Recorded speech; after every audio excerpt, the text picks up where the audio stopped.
Então nós vamos falar um pouco sobre essa questão de como desenvolver. Será que a gente realmente precisa de uma vida de oração? Como desenvolver essa vida, se ela realmente for necessária? E vamos caminhar mais ou menos nesse sentido aí, nessa manhã. Eu vou querer que os irmãos participem juntamente conosco, não para fazer perguntas, tá? As perguntas deixo para domingo que vem, para o pastor, ou então vocês fazem para o Lecides ali, que ele responde, tá bom? Mas participem, né?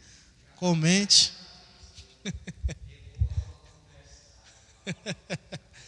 Ah, tá certo.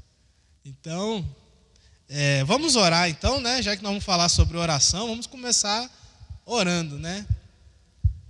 Pai, obrigado, Senhor, por esse momento. Obrigado pela oportunidade de podermos estudar aqui a Tua palavra. E nesse momento pedimos a direção do Teu Espírito sobre as nossas vidas, Senhor.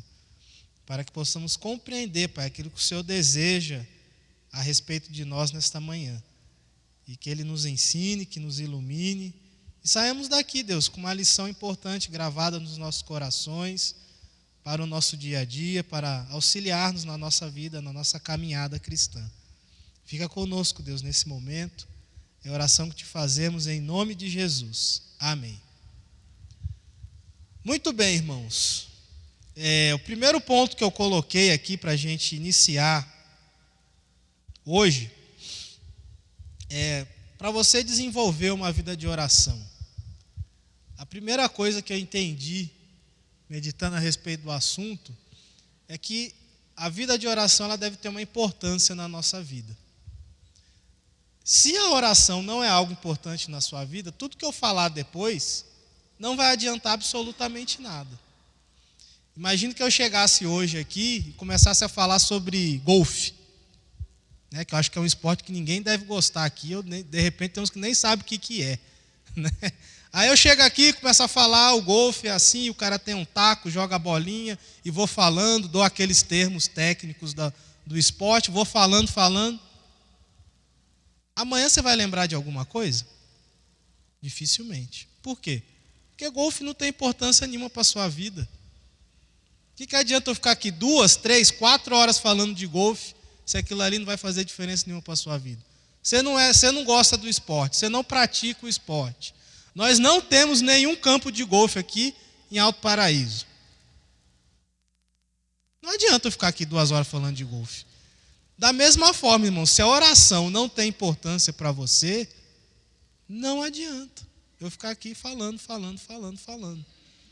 Então a oração, ela deve ter um espaço de importância muito grande na sua vida. Primeiro, é importante orar? É importante ter uma vida de oração? Sim ou não? Todo mundo concorda, né? A palavra de Deus nos orienta a isso, né? Para que nós tenhamos uma vida de oração. Se a gente abrir lá em Mateus capítulo 7, Jesus incita os seus discípulos a orar. Né? Nós já vimos esse texto com o pastor Abraão. Então, é necessário orar. Né? Jesus realizou o milagre da multiplicação dos pães. O povo começou a exaltar Jesus de uma forma, não da forma como deveria, né? Mas de uma forma como um líder para poder se levantar contra os romanos, porque agora eles tinham um líder que podia dar o pão para eles, e então vamos fazer desse homem nosso líder e vamos lá. O que Jesus fez? Se retirou e foi orar. Porque aquilo poderia inflamar o seu coração. Não vamos esquecer que ele era 100% homem ali. Imagina uma multidão de pessoas, 10 mil pessoas ali, exaltando você e tal, inflando o seu ego.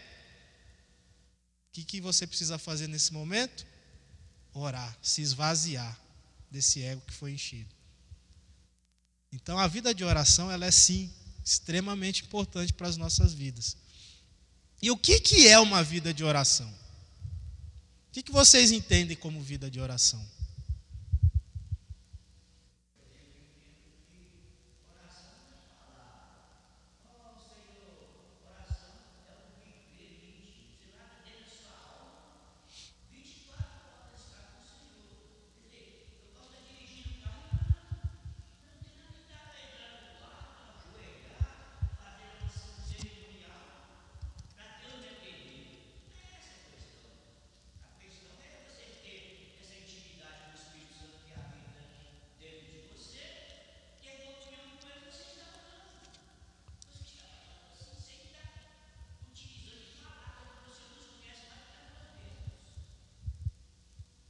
O que mais? Isso é uma face de uma vida de oração. Mas tem mais coisa, né?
Sim.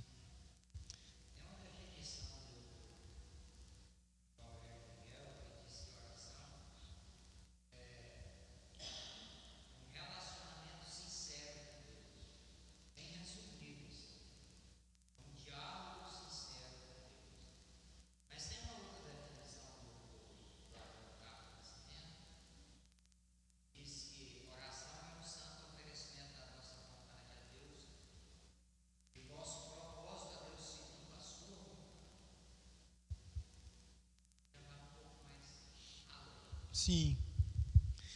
Eu, assim, tudo que os irmãos falaram, né, nós já inclusive falamos, né, a questão de dependência, né, que a gente deve pedir, né, coisas relacionadas ao nosso corpo, à nossa alma, né, que foi a resposta do domingo passado, né, a questão que o irmão Jorge falou, que é uma continuidade, né, você está conectado todo o tempo com o Senhor. Essa questão que o Lecides fala, né, uma definição mais, vamos dizer, mais ortodoxa do que seja a oração. Mas quando me fala de oração, irmãos, eu remeto sempre ao Jardim do Éden. Por quê? Como é que era lá no Jardim do Éden, antes do pecado? O que acontecia lá? Todos os dias. Adão e Eva conversavam com o Senhor. Né? Ao cair da tarde, a palavra diz que o Senhor ia lá. E aí, Adão, como é que foi o seu dia? Eu vi aquele animal, achei ele meio estranho e deu o nome de ornitorrinco. Pô, legal, ornitorrinco, gostei desse nome. E aquilo ali, você viu aquela floresta bonita ali? Vi, que coisa maravilhosa. Enfim, irmãos, uma conversa. Que a gente não... Eu imagino assim, né? Nas nossas viagens aí pela maionese, a gente faz desse jeito. Mas uma conversa agradável com o Senhor, porque não havia pecado. Né? Como a gente já nasce em pecado, é impossível imaginar corretamente como é que era, porque a gente já está contaminado pelo pecado. Mas era uma conversa agradável, íntima. Né? E Adão contava, olha, Eva hoje fez assim, eu fiz assado, estamos bem, está tudo maravilhosamente, graças ao Senhor. E a conversa fluía, todos os dias. E o que aconteceu? Infelizmente, um dia o homem caiu, pecou. E aí ele pôde novamente ter essa conversa todo dia com o Senhor? Não. Essa conversa foi quebrada, né? Foi bloqueada. Nós nos separamos da presença de Deus. E aí, a vida seguiu, Deus se apresentou a algumas pessoas, mas quando vem Cristo, o que Cristo resgata? Exatamente a comunhão, né? Como Romanos capítulo 5 diz, né? Cristo estabeleceu a paz entre nós e Deus. Então hoje a gente pode ter novamente essa comunicação com o Pai, de uma forma livre, íntima. Então quando eu penso em oração, uma vida de oração, é justamente retornar lá para o Éden, né? Como fazia todos os dias. Nós vamos falar a respeito disso, é importante. num determinado hora, num determinado local, você ter esse encontro com o Senhor. Você conversar com Ele. Né? E você manter isso ao longo do dia, como nosso irmão já falou, na hora que está dirigindo, na hora que está tomando banho, na hora que você está fazendo no seu trabalho, é você permanecer essa comunicação constante com o Senhor. Porque eu preciso disso, é isso que nos alimenta. Né? Sem oração, irmãos, nós não temos para onde ir. Um crente que não ora, é até difícil uma frase caber essas duas coisas, né? Crente que não ora. Será que é crente mesmo? Porque não tem como viver sem oração. Né? Cristo morreu justamente para nos reconectar com o Pai. E aí a gente não recorre ao Pai, então não houve sacrifício, não houve resgate, não houve nada. Eu quero ficar longe do Éden de novo. Eu quero permanecer no estado que eu estou, longe do Éden, não quero a presença de Deus.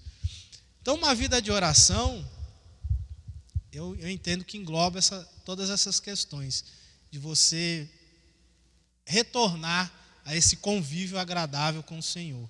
E a oração nos proporciona isso. Né? Então, você desenvolve uma vida de oração, você consegue se reconectar diariamente com o Senhor. E ali você vai conversar a respeito do seu dia, a respeito dos seus problemas, das suas dificuldades. E isso, então, a pergunta que fica nessa primeira parte é: qual é a importância da oração para você? Se ela for realmente importante, a gente tem como medir essa importância. Sabe qual que é o parâmetro que a gente deve usar para medir? É o tempo que a gente gasta. Seus filhos são importantes para você? Quanto tempo você gasta com eles? A palavra de Deus é importante para você? Quanto tempo você gasta? Meu trabalho é importante? Ele é, porque eu gasto 40 horas semanais, fora os quebrados aí que de vez em quando ainda trabalho no sábado. Mas pelo menos 40 horas por semana eu dedico ao meu trabalho. Então, meu trabalho é bastante importante, né? Eu não fiz a conta aqui, mas são 600 e poucas horas aí no mês, né? Aí você gasta 40 por semana, 240, aí você 8 horas por dia dormindo. Dormir é importante, né? Eu gasto 8 vezes 7, 56, né? 56 horas na semana eu gasto dormindo, mais 40 trabalhando. Vai fazendo as contas aí. Vendo televisão, quanto tempo eu gasto? Faz a conta lá, bota no papelzinho. Aí no fim das contas você faz a soma. Conversando, tagarelando, quanto que eu gasto? Comendo, né? Comer é importante, né? Aí comer envolve o fazer, né? Porque você gasta tempo para fazer, e o comer que é mais rápido, né? Às vezes você gasta 2 horas para fazer um prato, em 10 minutos, foi tudo embora. Mas você gastou 2 horas para fazer. Então, envolve também o fazer o alimento. Você ir comprar o alimento. Então, a gente gasta muito dinheiro, muito tempo com alimento. Tem um filme, é bem doido esse filme, e é um filme sobre ficção, em que a moeda daquele local é como se o nosso planeta, a moeda, fosse o tempo. E aí você tem um relógio aqui no braço, e no braço está escrito ali o tanto de tempo que você tem. Por exemplo, eu tenho 100 horas aqui. Aí eu vou comprar uma comida, aquela comida custa 20 minutos. Aí você passa o seu braço lá, né, como se fosse um cartão, aí desconta 20 minutos. Aí você trabalha, no final do dia o pessoal passa numa fila assim, aí põe o braço lá e recarrega as horas do seu braço. Aí você tem mais horas para viver. Aí uma determinada cena do filme, a mãe está com poucas horas ali, está quase morrendo, aí o filho vai lá e doa um tanto de horas para ela. O que isso significa? Eu passar tempo com as pessoas, eu estou investindo na vida delas. Né? Pelo menos foi a mensagem que o filme me trouxe, né? Para a gente refletir como é que a gente anda gastando o nosso tempo. Porque verdadeiramente o tempo é uma moeda. É realmente uma moeda. O seu tempo vale dinheiro. E muito. Pois é.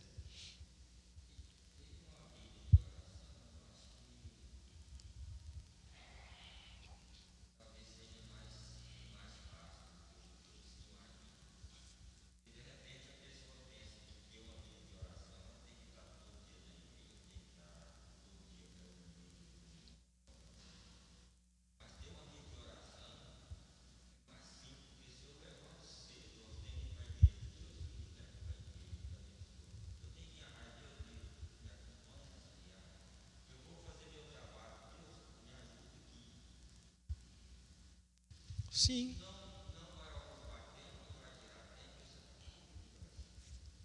Com certeza.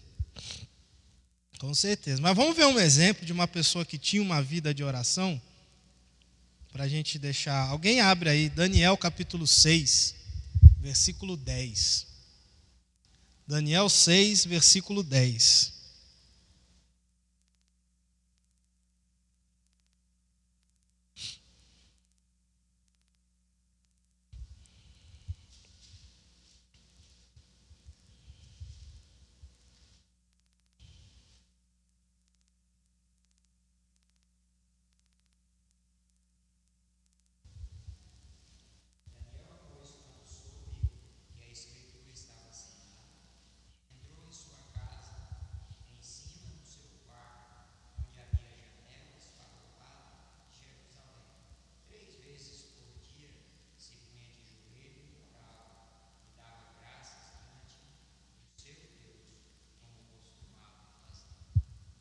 Como? O que ele costumava fazer? Orar, né? Quantas vezes por dia? Pelo menos 3. E tinha todo o ritual, né, do judeu, né? Ele se punha de joelhos com a janela aberta, voltado para Jerusalém. E voltado para Jerusalém, ele dava graças ao Senhor. E o contexto aqui que ele está orando é por quê? Porque saiu um decreto proibindo ele de fazer isso. Né? O decreto de Nabucodonosor proibia qualquer pessoa fazer um pedido para qualquer Deus que não fosse o próprio. Não era Nabucodonosor, não, me perdoe, irmão. Era Dario, né? Ao próprio rei. Se você tivesse que pedir alguma coisa nesse espaço de 30 dias, tinha que pedir para o rei. Em nome do rei. Daniel fez isso? Não, ele continuou. Eu acho que o texto é maravilhoso, que ele diz, como costumava fazer, ele não alterou o seu ritmo. Ele acrescentou, com certeza, esse pedido. Senhor, proibiram eu de conversar com o Senhor, e agora? Como é que o Senhor vai fazer? Eu vou continuar aqui orando. E ele continuou, foi pego orando, e a gente sabe o restante da história. Mas uma vida de oração. No caso dele, 3 vezes ao dia pelo menos, ele se ajoelhava e orava. Jesus, nossa, maior exemplo de vida de oração, né? Ele gostava de se retirar e orava, às vezes passava a noite toda orando.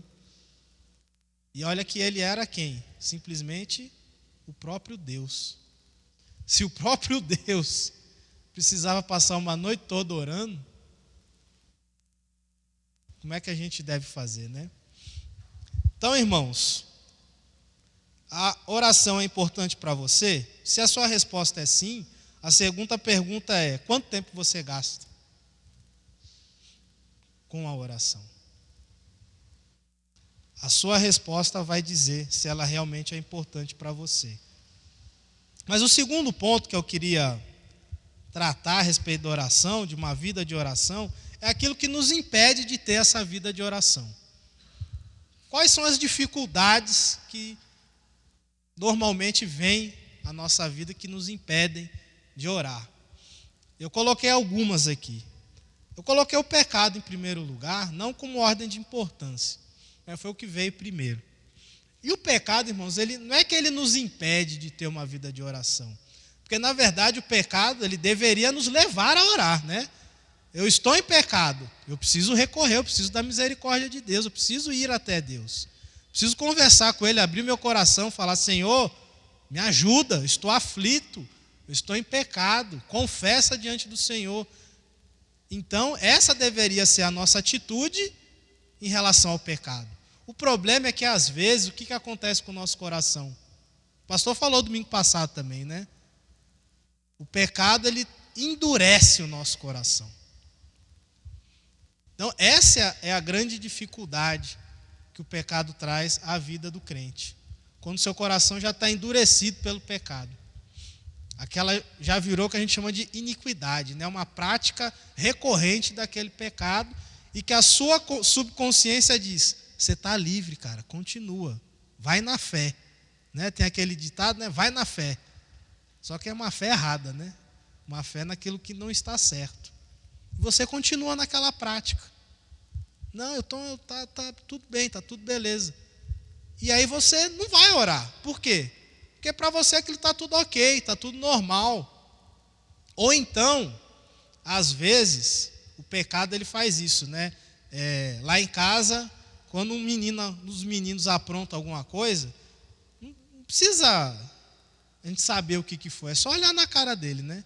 Você olha na cara da criança, ela já se esquiva, ela muda o semblante, ela já não quer aparecer mais perto de você, ela some, ela vai para algum canto. E às vezes a gente é assim no relacionamento com Deus. A gente comete um pecado, aí a gente se acha sujo demais, né? Não vou orar não, porque, meu Deus, olha, eu fiz uma coisa terrível. Eu estou com vergonha. Não, parece que o sacrifício de Cristo não é suficiente para limpar esse pecado que você cometeu.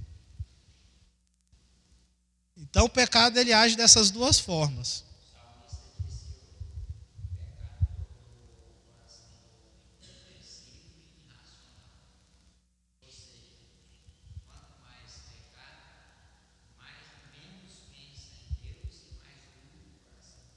Com certeza. Você vai se distanciando a um ponto.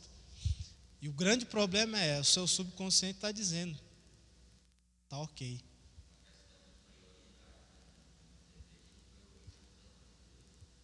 Isso aí tem a ver com o tempo, né?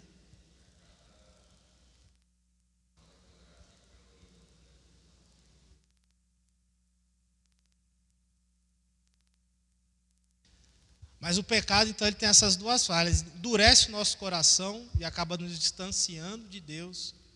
Ou o pecado, ele traz essa, né, como se estivesse apontando o dedo. Ó, você é um pecador, cara. Você não presta. Aí você vai ter que falar, realmente, eu sou um pecador, mas eu vou recorrer ao Pai. Do jeito que eu estou, o Senhor não vai ouvir minha oração. Não, nem adianta orar. Deixa para amanhã. Amanhã a coisa dá uma tranquilizada. Aí de repente Deus esqueceu do que eu fiz, né? Aí eu vou orar. Engano que o pecado traz ao nosso coração, irmãos. Como é que a gente trata isso? Outro irmão aí abre, Salmo 32, versos 3 a 5. Salmo de número 32. Bem conhecido.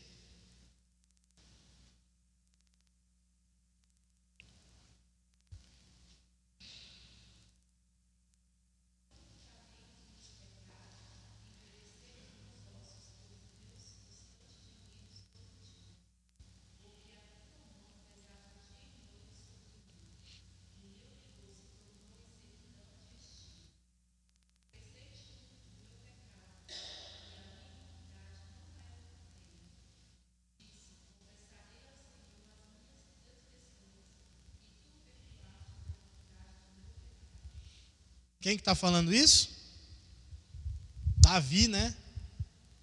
Dentro daquele contexto do pecado, do adultério, do assassinato e tantas outras, da mentira, né, que Davi fez. Ele tentou encobrir o pecado, mas enquanto ele encobria, o relacionamento dele com Deus foi prejudicado. Davi era um homem de oração, de relacionamento com Deus. Ele desejava mais do que tudo isso na vida dele. E quando ele encobriu esse pecado, o que aconteceu? É como se ele estivesse definhando, né? Foi morrendo. Aquela angústia foi tomando conta do seu coração, mas ele não admitia. Sou pecador, Senhor, está aqui, eu fiz realmente o errado. Eu tomei uma mulher que não era minha. Eu matei o marido dela, eu menti para todo o povo. Coisa terrível. Enquanto ele não fez isso, ele foi definhando. Foram meses, né, irmãos, até isso acontecer. Então, irmãos, o pecado, ele pode muitas vezes, o inimigo nos acusar. Você não presta, você não vale nada. Mas muitas vezes o próprio Espírito Santo de Deus nos diz: confesse. O perdão está disponível, confesse. É a forma que a gente tem que lidar. Imediatamente, confessa. Abre o seu coração diante do Senhor. Que o pecado não nos tire, mas pelo contrário, que ele nos leve mais para próximos de Deus. Não me entenda mal, irmão. Não é que eu vou pecar mais, como Paulo diz, né? Então vamos pecar mais ainda para que a graça superabunde? Não. Não é isso. Mas a partir do momento que a gente identificar o pecado na nossa vida, que a gente recorra a Deus imediatamente. Que a gente não deixe primeiro esse pecado endurecer o nosso coração e nos afastar mais ainda do Senhor, ou que esse pecado se transforme num peso igual era para Davi, né? Aquela condenação sobre ele ali, dia e noite. Você é um pecador, você não vale nada, olha o que você fez. Todo dia. Imagina isso na cabeça da pessoa. Não há quem aguente. Então, confessa. É a primeira atitude que a gente tem que ter. A gente não pode abrir mão dessa ferramenta maravilhosa. Pois não, irmão.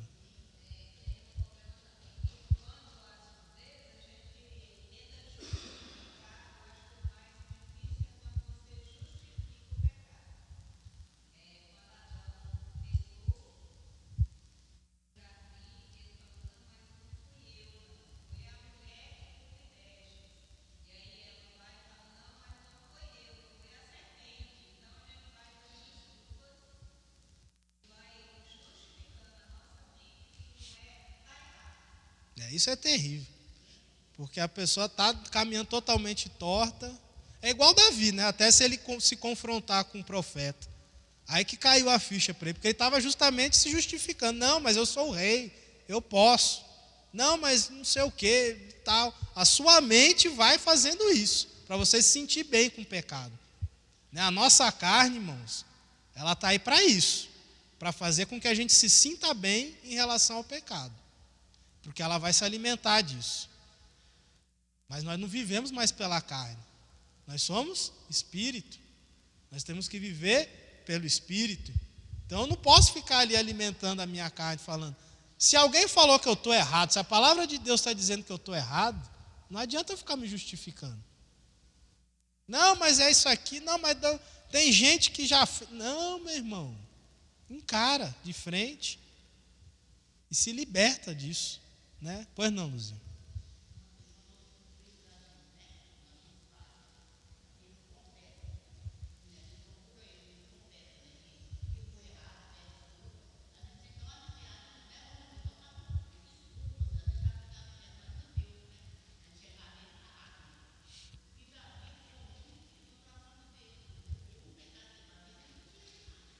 Com certeza. Né, o fato do que ele escreve, né? A sua mão pesava sobre mim dia e noite. Irmãos, a mão de Deus pesando sobre você dia e noite. Que coisa terrível. Não tem paz. Mas isso acontece com um cristão verdadeiro, irmãos.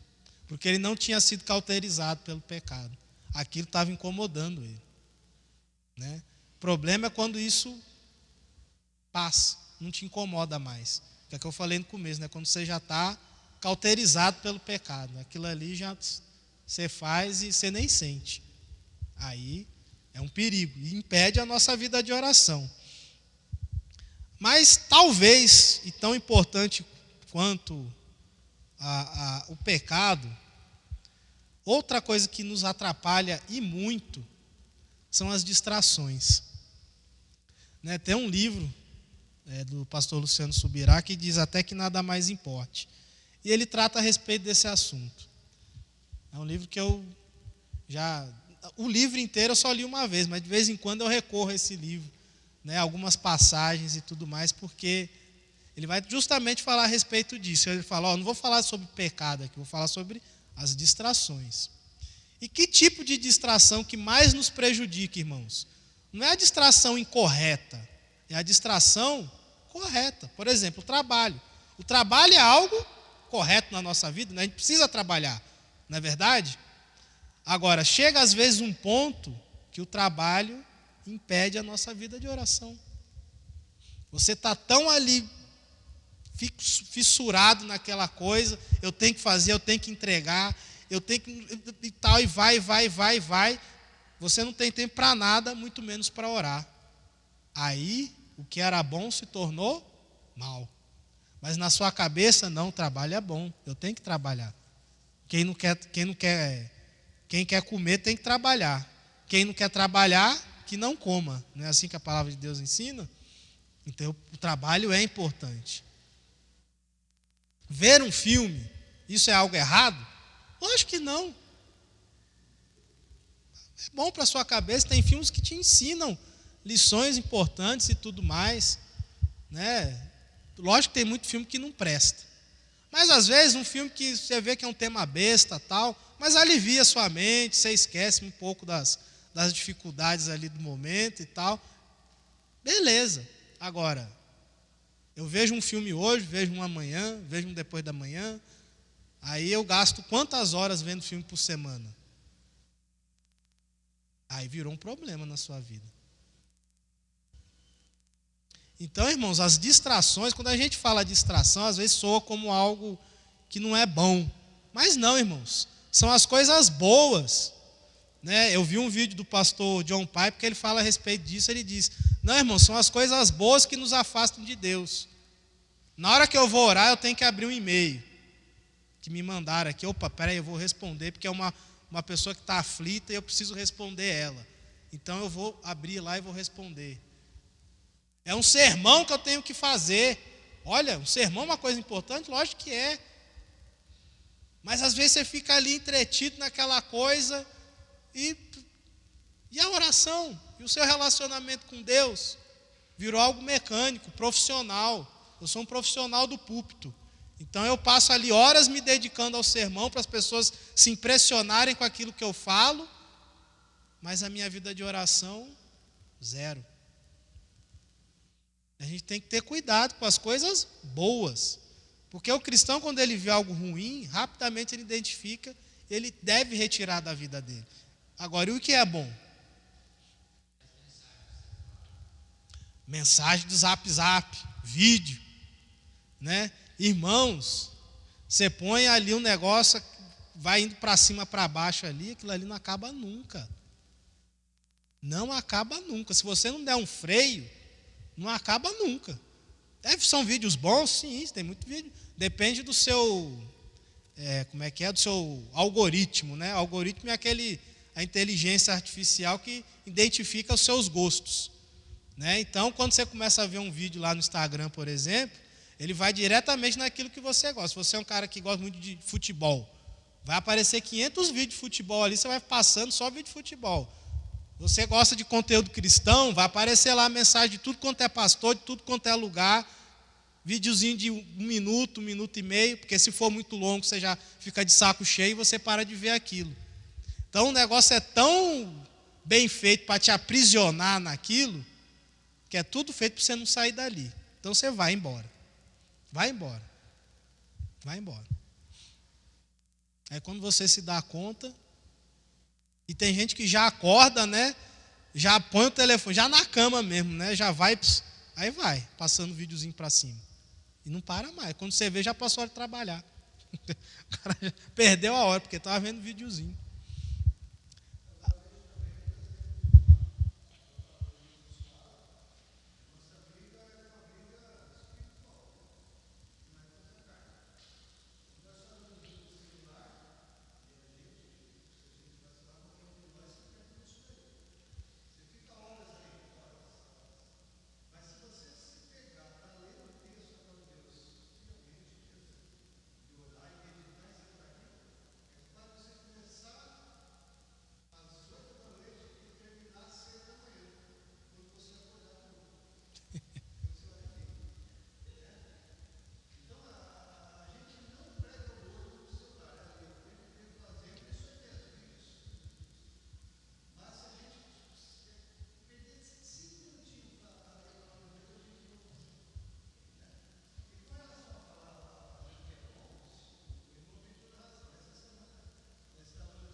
coisa boa.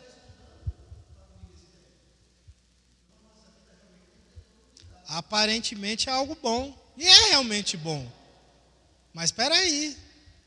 Eu tenho que me organizar em relação a isso, né?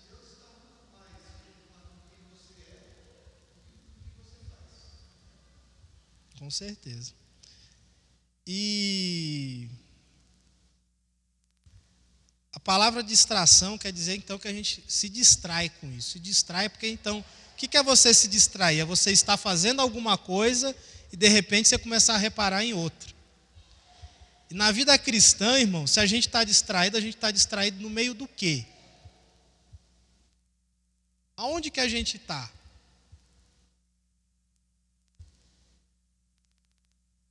Vamos ler 2 textos aqui. Um irmão vai abrir Colossenses 4, capítulo 2, versículo 2, e o outro vai ler 1 Pedro 5, versículo 8.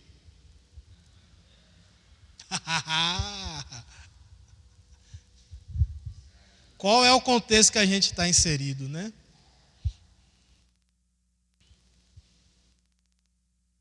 Primeiro, Colossenses 4, 2, pode ler?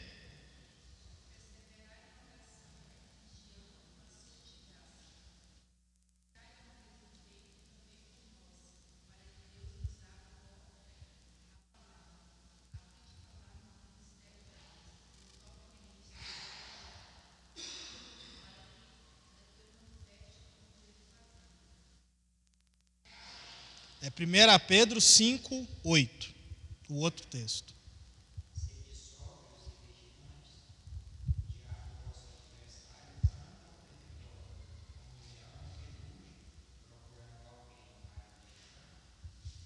Muito bem, então qual é o contexto que a gente está?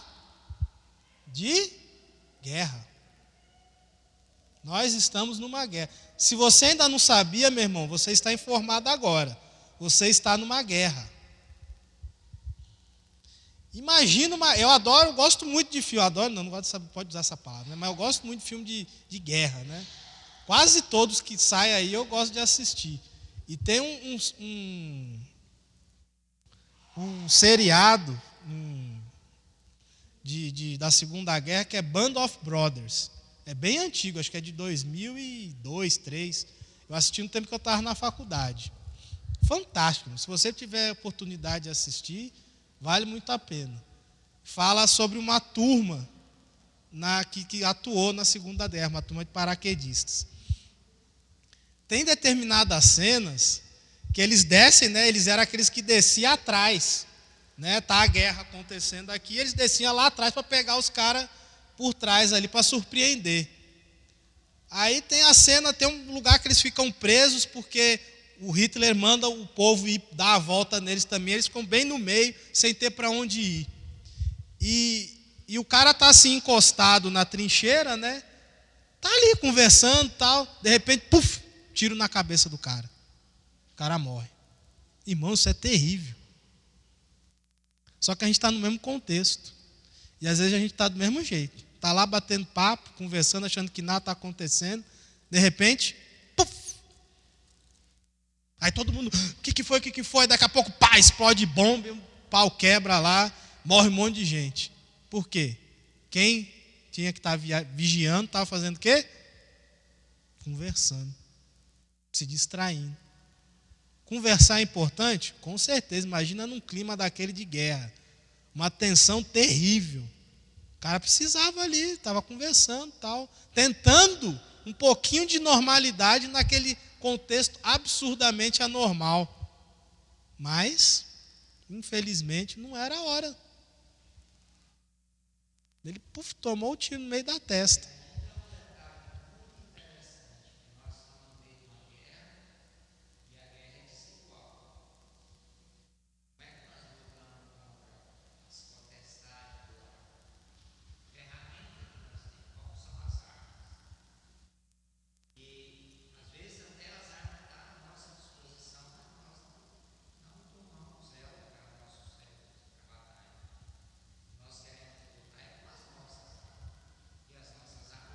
Não funciona. Pode ser fuzil .90, que nem existe. Não vai resolver, meu irmão. Seu braço, sua força, sua disposição, seu conhecimento, sua capacidade de aprender rápido, sua capacidade de unir as pessoas, sua capacidade de fazer seja lá o que for, nada disso vai resolver na guerra que nós estamos. Na guerra que a gente está, o texto de Colossenses diz, vigiai. Pedro fala, sede sóbrios. O que é ser sóbrio? Porque o bêbado está lá, não sabe nem o que está acontecendo, né? Para ele tem que estar sóbrio, alerta. Né? Imagina que você está na guerra, aí está você e um companheiro de vigilância. A hora que um dorme, o outro está ali. Aí daqui a pouco o outro vai dormir um pouquinho e você... Tem que ser assim, irmãos.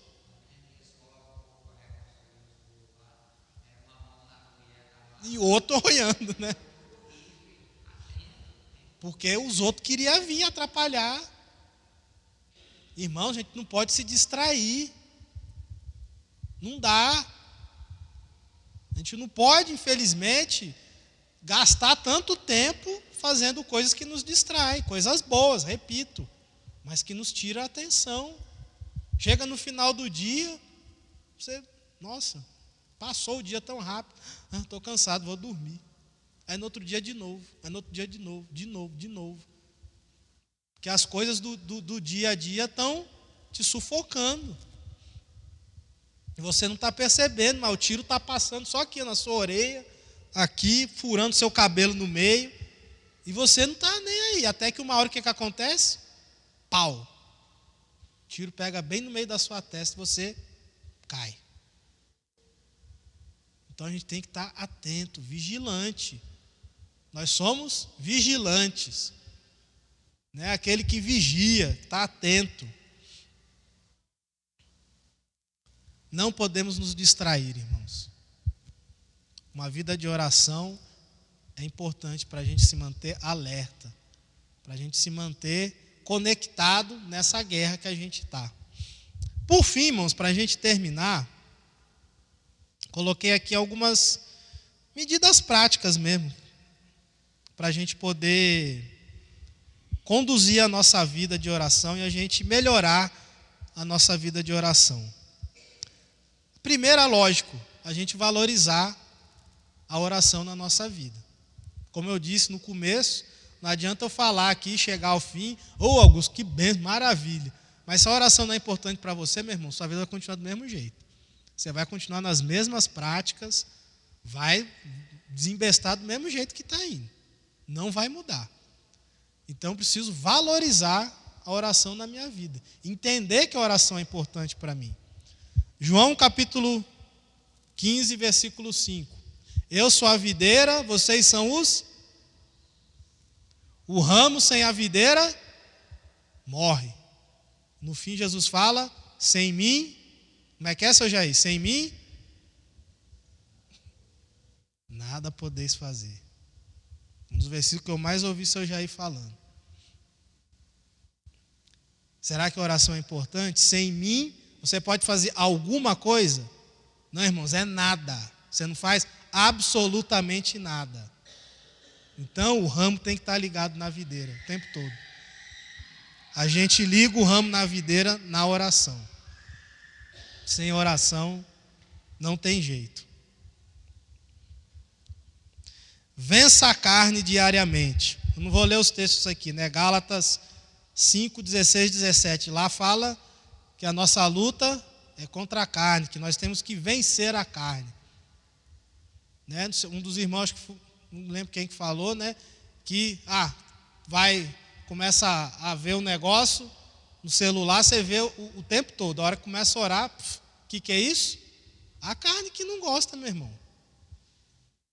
Se eu estivesse falando aqui de uma coisa que você gosta, futebol, de culinária, da novela, seja lá, uma coisa que você gosta, sua carne gosta, você estava atento.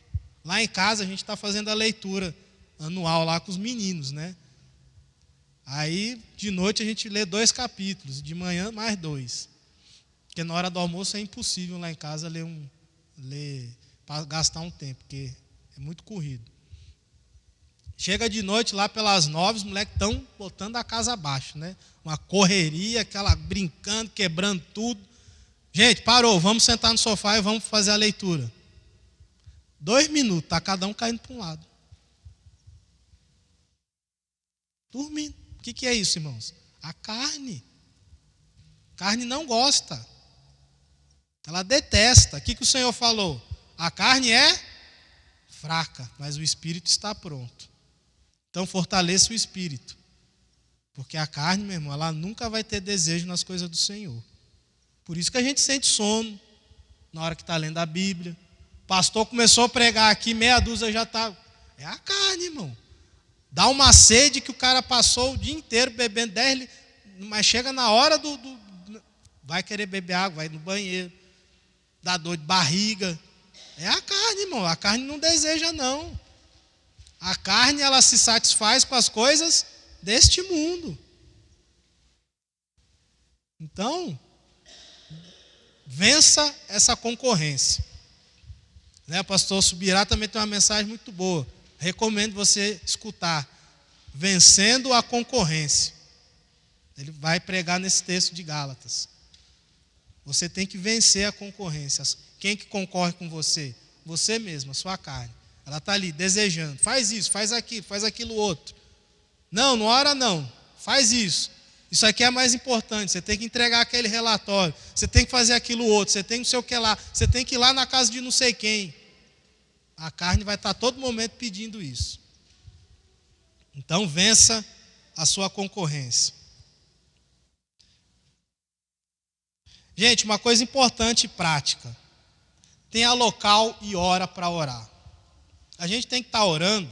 A Bíblia diz que a gente deve orar sem cessar.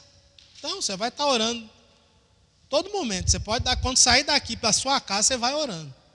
Mas, Jesus nos ensinou uma forma de orar. Como é que ele ensinou? Entra no teu quarto, fecha a porta e se encontra com teu pai em secreto. Esse momento, irmãos, ele é insubstituível. Ele é insubstituível. Você vai orar durante o resto do dia, vai. Vou orar no banho, vou orar na hora que o negócio aperta. Sabe aquela oração de Neemias? Quando o rei pergunta para ele, o que você quer, Neemias? Ele faz uma oração instantânea naquele momento. Senhor, me ajuda. E fala com o rei. E o rei abre as portas para ele. Essa oração ela é válida, ela é bíblica. Mas a gente não pode abrir mão, irmãos. E isso que está aqui é importantíssimo. Um local e hora. O nosso cérebro funciona assim, irmãos. Eu custei, mas eu aprendi a fazer isso. Eu tenho hora e local para eu orar.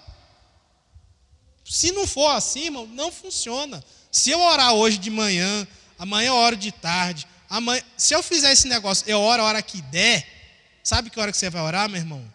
Nunca. O nosso cérebro não funciona assim. Você precisa fazer uma coisa 66... Isso é um estudo, irmão, científico. Na Universidade Britânica e Americana. Eles estudaram comportamento humano. Para você criar um hábito, você precisa fazer aquela coisa 66 vezes seguidas.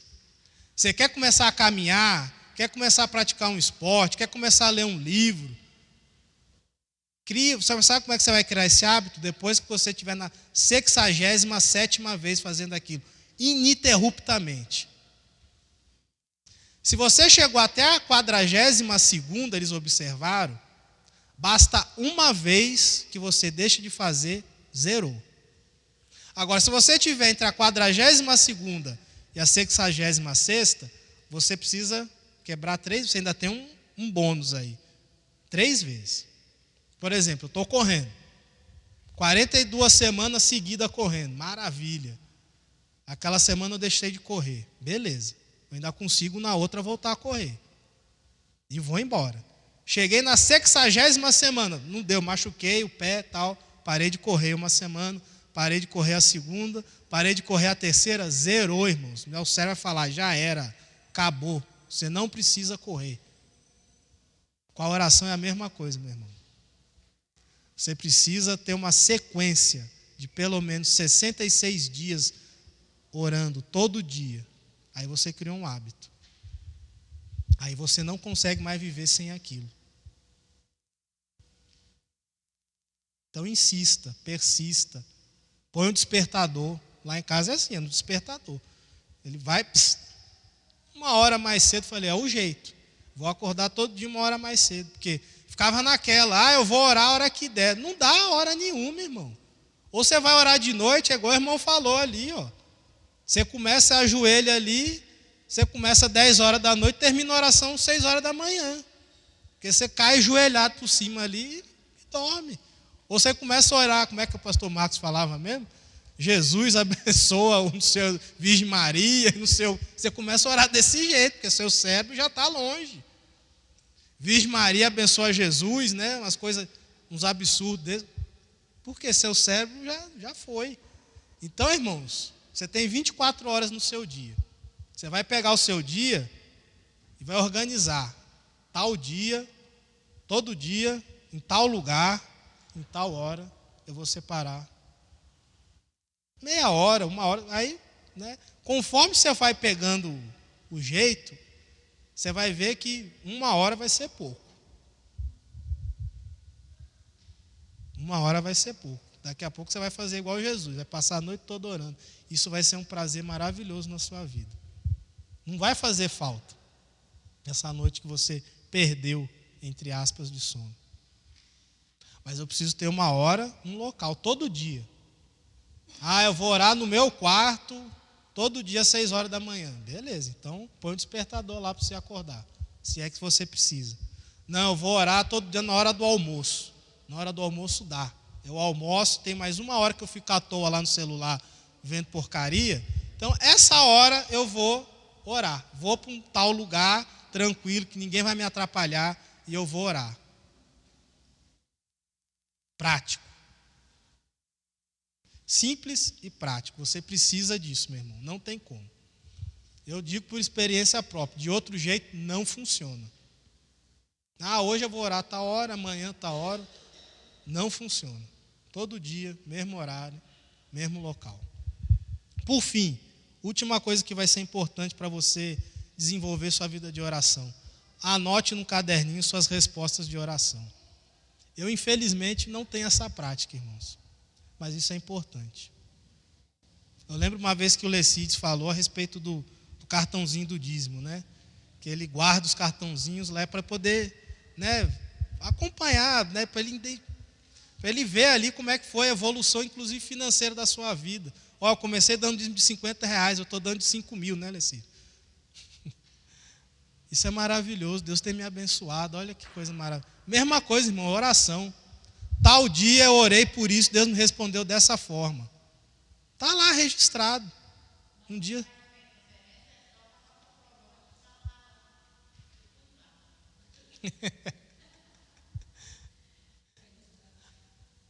Faz caderninho lá então, anota. Dia tal, eu estava angustiado, coração apertado, eu orei ao Senhor e o Senhor me respondeu de tal forma. Isso vai ser muito bom para te incentivar a orar, meu irmão. Né? Estava orando pela igreja, que estava difícil e tal, não estava conseguindo ir para a igreja. Hoje o Senhor me ajudou, eu fui, põe lá. E de vez em quando lê, né? Porque não adianta nada escrever e nunca ler. Né? Passa um tempinho olhando ali, aquilo ali. Então, irmãos, são medidas práticas que vão te ajudar a desenvolver uma vida de oração. Agora, isso só vai fazer diferença na sua vida se a oração tiver importância para você. Se não for importante, vai continuar do mesmo jeito. Agora, se é importante, você vai falar, realmente, eu vou separar um dia, uma hora, eu vou desenvolver, eu vou ficar vigilante, olho aberto. Porque senão o inimigo está lá com a arma apontada na minha cara e eu não estou vendo. Imagina. Amém, irmãos? Alguém quer falar alguma coisa? Guarda as perguntas para domingo que vem.